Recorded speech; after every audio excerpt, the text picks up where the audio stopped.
മുണ്ടത്തിക്കോട് വെടിക്കെട്ട് അപകടത്തിൽ പരിക്കേറ്റ് ചികിത്സയിലായിരുന്ന പട്ടാമ്പി സ്വദേശി മരിച്ചു.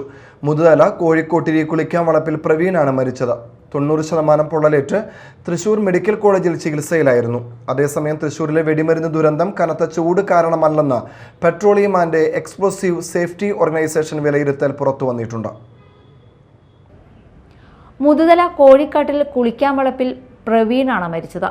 90% പൊള്ളലേറ്റ് തൃശൂർ മെഡിക്കൽ കോളേജിൽ ചികിത്സയിലായിരുന്നു. ഇതോടെ സ്ഫോടനത്തിൽ മരിച്ചവരുടെ എണ്ണം 14ആയി. അതേസമയം മുണ്ടത്തിക്കോട് വെടിക്കെട്ട് ദുരന്തത്തിൽ 4 പേരെ ഇനിയും കണ്ടെത്താൻ സാധിച്ചിട്ടില്ലെന്ന് ജില്ലാ കളക്ടർ. കാഞ്ഞിരക്കോട് സ്വദേശി സുരേഷ് സിയെ, കോട്ടപ്പുറം സ്വദേശി അഭിജിത്ത് എന്ന അഭി, മണക്കുടി സ്വദേശി വിഷ്ണു, കോട്ടപ്പുറം സ്വദേശി ഗിരീഷ് എന്നിവരെയാണ് കാണാതായത്. ഇവരുടെ എല്ലാം ബന്ധുക്കളുടെ DNA സാമ്പിൾ ശേഖരിച്ചിട്ടുണ്ട്. തിരിച്ചറിയാൻ സാധിക്കാത്ത ഒരു മൃതദേഹവും 29 ശരീരഭാഗങ്ങളും ലഭിച്ചിട്ടുണ്ട്. ബന്ധുക്കൾ തിരഞ്ഞെത്തിയിട്ടുണ്ട്. നിലവിൽ 9 മൃതദേഹങ്ങളിൽ 8 പേരുടെയും മൃതദേഹങ്ങൾ വിട്ടുകൊടുത്തു. ഒരാളുടെ DNA സാമ്പിൾ ശേഖരിച്ചിട്ടുണ്ട്.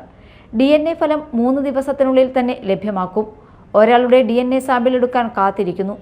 എല്ലാ കണക്കുകളും ക്രോഡീകരിച്ച് വ്യക്തമാക്കുമെന്നും കളക്ടർ അറിയിച്ചു. അതേസമയം തൃശൂരിലെ വെടിമരുന്ന് ദുരന്തം കനത്ത ചൂട് കാരണമല്ലെന്ന് petroleum and explosive safety organisation വിലയിരുത്തൽ. ഷോർട്ട് സർക്യൂട്ട് സാധ്യതയിൽ ഉൾപ്പെടെയാണ് പരിശോധന. ഇലക്ട്രിക്കൽ ഇൻസ്പെക്ടറേറ്റ് പരിശോധന പൂർത്തിയായി. അപകട കാരണം എന്താണെന്നതിൽ ഇലക്ട്രിക്കൽ ഇൻസ്പെക്ടറേറ്റ് റിപ്പോർട്ട് നിർണായകമാകും. ലൈസൻസ് ഉണ്ടെങ്കിലും സുരക്ഷാ ക്രമീകരണങ്ങൾ പാലിച്ചിരുന്നോ എന്നതും പരിശോധിച്ചു വരികയാണ്. അതേസമയം വെടിക്കെട്ട് സ്ഫോടനത്തിൽ ശരീരഭാഗങ്ങൾ തേടിയുള്ള പരിശോധന പൂർത്തിയായി. പ്രാഥമിക തെളിവെടുപ്പ് ADM പൂർത്തിയാക്കി.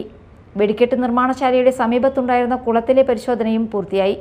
അവിടെ നിന്നും ശരീരഭാഗങ്ങൾ ഒന്നും കണ്ടെത്താനായില്ല. ചില വസ്തുക്കൾ സ്ഥലത്ത് നിന്ന് കണ്ടെത്തിയിട്ടുണ്ട്. സാമ്പിൾ ഫോറൻസിക് എടുത്ത ശേഷം പോലീസ് നിർദ്ദേശം അനുസരിച്ചായിരിക്കും ബാക്കി തീരുമാനം. Media time, Thrissur.